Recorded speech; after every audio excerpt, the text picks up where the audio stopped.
আমরা এখন আছি মসজিদে কোবা। আমাদের মুআল্লিম সাহেব এটা সম্বন্ধে কিছু বলবেন।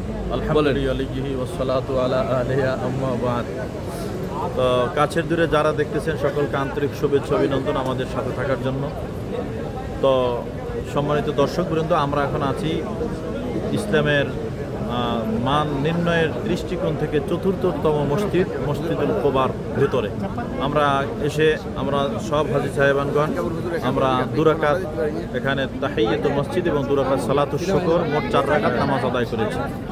সাহাবায়ে কেরাম রিদওয়ানুল্লাহি তাআলা আলাইহিম আজমাইন আল্লাহ রাসূলকে জিজ্ঞাসা করলেন, ইয়া রাসূলুল্লাহ, ইয়া হাবিবাল্লাহ, আমরা তো বাইতুল্লাহ শরীফে গেলে হজ উমরা করে সেখানে অনেক সওয়াব অর্জন করতে পারি, আমরা মদিনা থেকে কি পারবো?